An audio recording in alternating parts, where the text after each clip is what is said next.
नमस्कार विद्यार्थी मित्रांनो, मी प्राध्यापक डॉक्टर साहेब गुलाबराव राठोड, राज्यशास्त्र विभाग प्रमुख, स्वर्गीय नितीन महाविद्यालय पाथरी, स्वामी रामानंद तीर्थ मराठवाडा विद्यापीठ नांदेड। विद्यार्थी मित्रांनो, BA प्रथम वर्षामध्ये पहिल्या सेमिस्टरला दुसरा अतिशय महत्त्वाचा एक प्रकरण आहे शासन। शासन या घटकामध्ये आपल्या अभ्यासक्रमाला शासनाचे जे प्रकार आहेत, मग त्याच्यामध्ये एकात्म शासन, संघात्मक शासन, संसदीय शासन आणि अध्यक्षीय शासन असा एक महत्त्वाचा भाग आपल्या अभ्यासक्रमाला आहे। तर विद्यार्थी मित्रांनो, मी तुम्हाला एकात्म शासन व संघात्मक शासन याची वैशिष्ट्ये आणि गुणदोष याच्यावर मी आज चर्चा करणार आहे। विद्यार्थी मित्रांनो, राज्याचा जो अतिशय महत्त्वाचा घटक आहे शासन, शासन हा राज्याचा क्रियाशील घटक आहे। म्हणजे राज्याचा जे हेतू आहे, उद्देश आहे, तो साध्य करण्याचं काम हे शासनाचं असतो।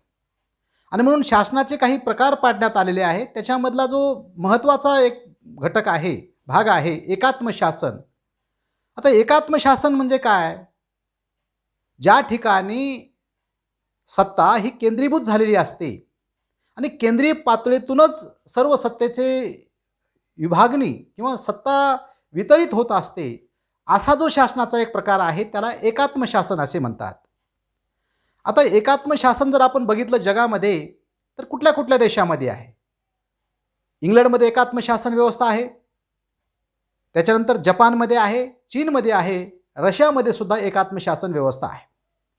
आता एकात्म शासन संबंधी डायसी जो विचारवंत आहे तो काय म्हणतो? डायसी यांचं असं मत आहे की केंद्रीय सत्तेद्वारा सत्तेचा वापर करण्याचा जो अधिकार असतो त्याला एकात्म शासन असे म्हणतात।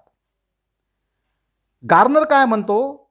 संविधानाद्वारे सत्ता केंद्रीय पातळीला दिली असते, केंद्रीय सत्तेद्वारा स्थानिक सरकारला अधिकार दिले असतात, त्याला एकात्म शासन असे म्हणतात। आता विद्यार्थी मित्रांनो, आता हे तुमच्या लक्षात आलं की एकात्म शासन म्हणजे सत्तेची जी केंद्रीकरण झालेलं असतो, म्हणजे केंद्रीय पातळीवरूनच सत्ता दिली असते, स्थानिक सरकारला त्या ठिकाणी अधिकार नसतात। म्हणजे जेवढे केंद्रीय पातळीवरूनचे अधिकार दिले जातात तेवढेच स्थानिक पातळीच्या गव्हर्नमेंटला अधिकाराचा वापर करता येतो। म्हणजे स्थानिक सरकारला त्या ठिकाणी कुठल्याच प्रकारचे अधिकार नसतात। अशा प्रकारचा जो एक शासनाचा प्रकार आहे त्याला एकात्म शासन असे म्हणतात। आता एकात्म शासन पद्धतीची वैशिष्ट्ये काय आहे?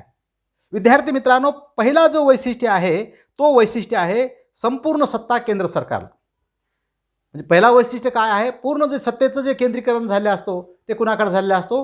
केंद्र सरकारकडेच सत्तेचं केंद्रीकरण झालेलं असतं। त्या ठिकाणी स्थानिक सरकारला कुठल्याच प्रकारचे अधिकार नसतात।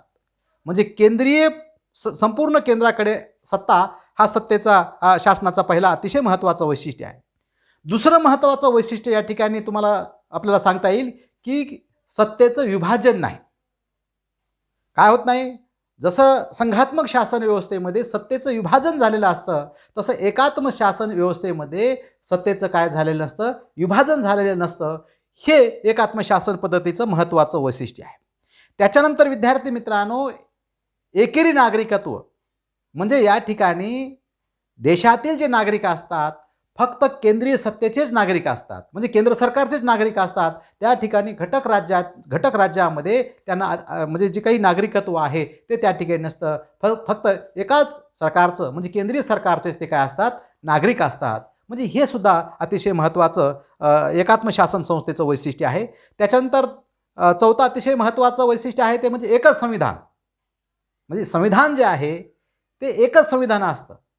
या ठिकाणी घटक राज्यासाठी वेगळं संविधान आणि केंद्र सरकारसाठी वेगळं संविधान अशा प्रकारे एकात्म शासन व्यवस्थेमध्ये नाही।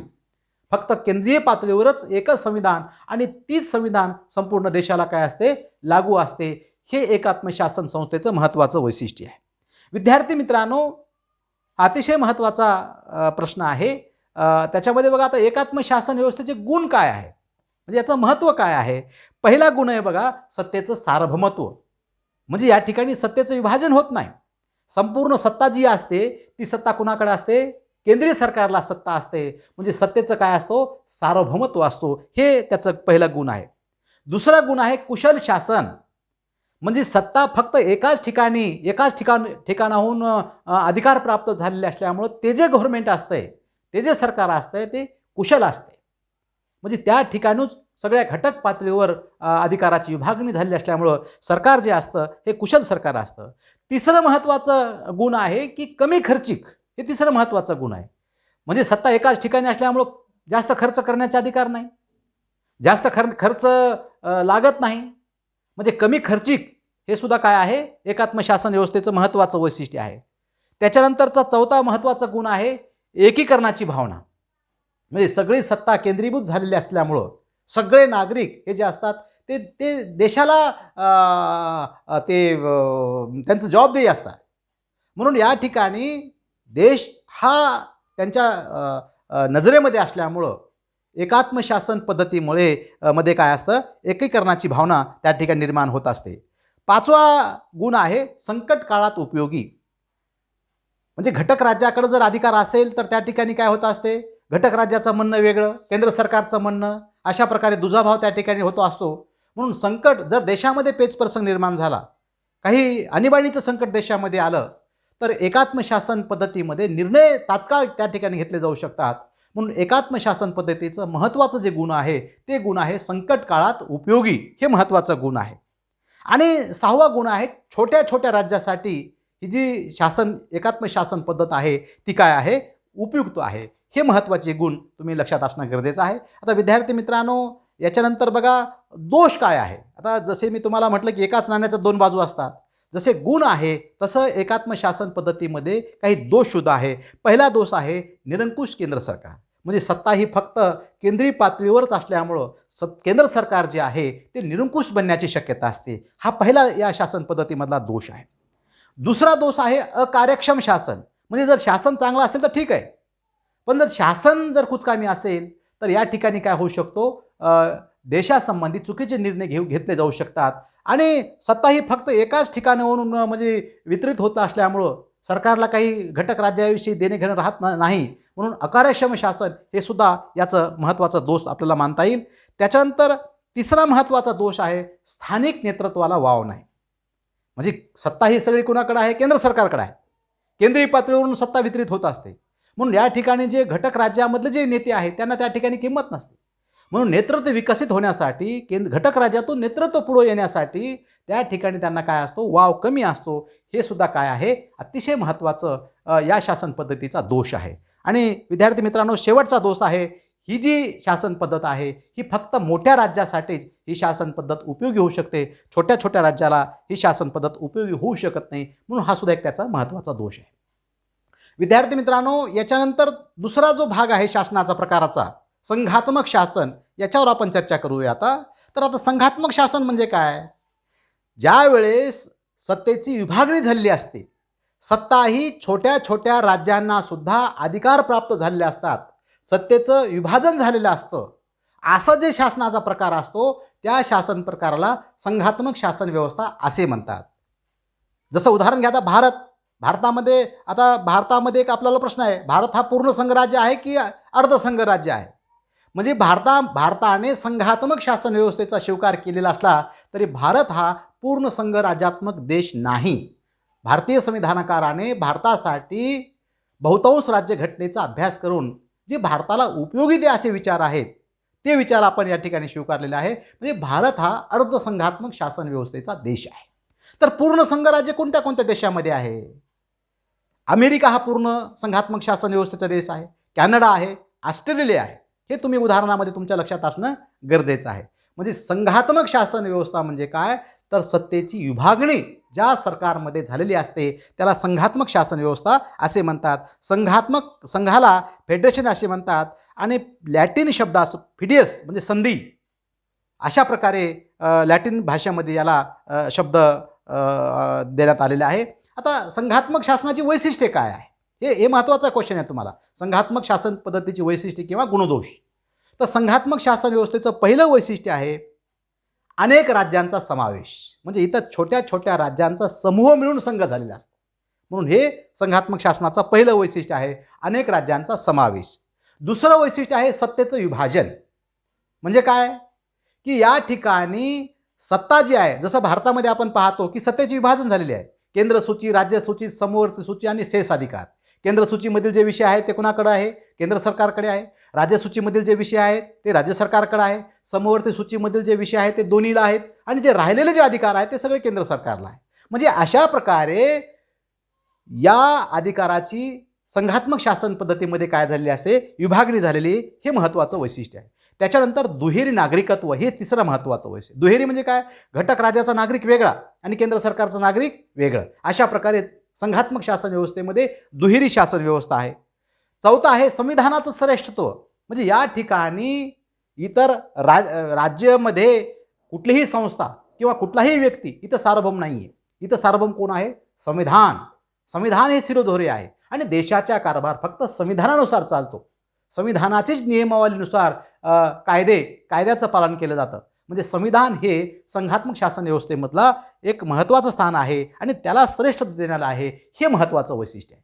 त्याच्यानंतरचं महत्त्वाचं वैशिष्ट्य बघा, लिखित संविधान किंवा ताठर. म्हणजे ज्या देशाने संघात्मक शासन व्यवस्थेचा स्वीकार केला आहे तिथं संविधान हे लिखित असतं. लिखित म्हणजे काय? पेननी लिहिलेलं जे वाचता येतं त्याला लिखित म्हणतात.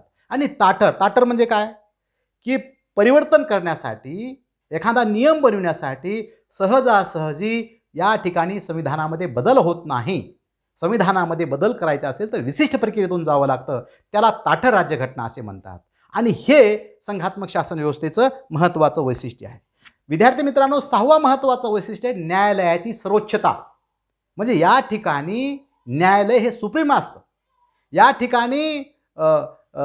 ठिकाणी कायदे मंडळाने केलेले कायदे हे जर घटनेशी सुसंगत नसेल तर त्या कायद्याला सुद्धा रद्द करण्याचा अधिकार जो आहे तो कुणाकडे आहे?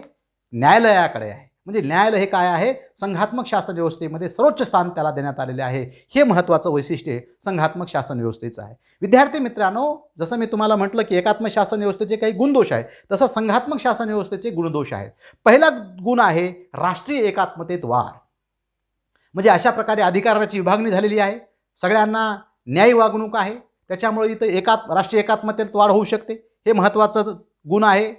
त्याच्यानंतर केंद्र सरकारची भीती नसते. दुसरा महत्त्वाचा गुण म्हणजे अधिकाराची विभागणी झालेली आहे. केंद्र सरकारकडे अधिकार आहेत. घटक राज्य सरकारचे घटक राज्याकडे अधिकार आहेत.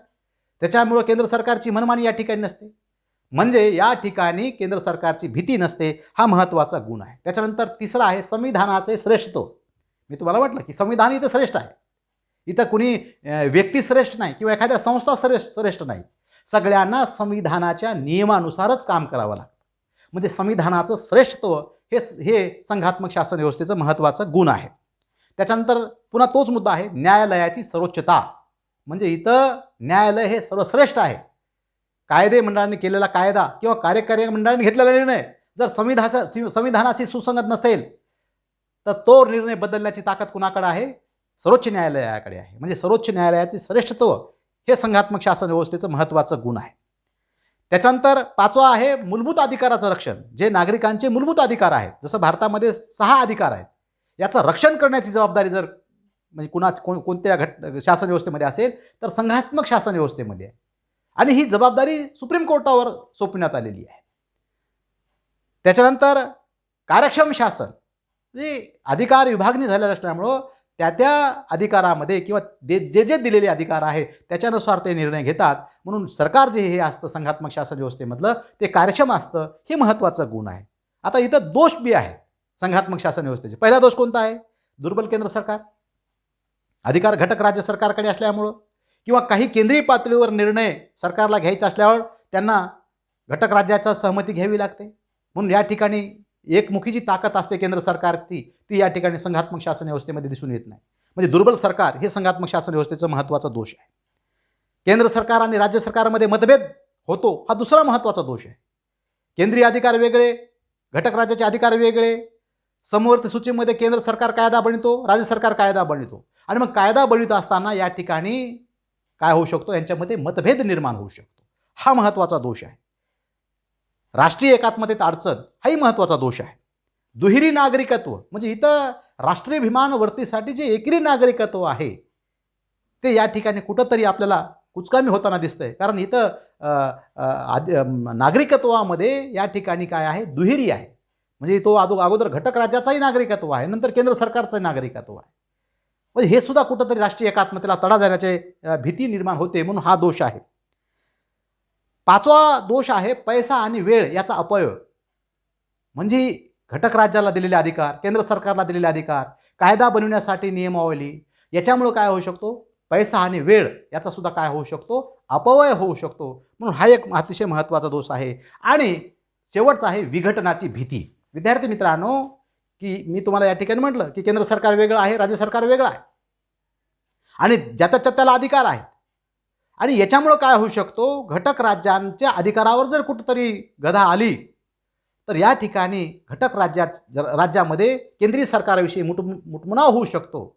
आणि याच्यामुळे केंद्र सरकारमधून राज्य सरकार फुटून निघण्याची भीती संघात्मक शासन व्यवस्थेमध्ये निर्माण होत असते. म्हणून हाही एक अतिशय महत्त्वाचा दोष या शासन व्यवस्थेचा राहिलेला आहे. म्हणून अतिशय महत्त्वाचा जो हा भाग आहे, एकात्म शासन व्यवस्था आणि संघात्मक शासन व्यवस्था, आपण वेळोवेळी हा व्हिडिओ बघा आणि आपल्या पेपरची तुम्ही व्यवस्थित तयारी करा, अशी मी या ठिकाणी तुम्हाला विनंती करतो आणि थांबतो. धन्यवाद.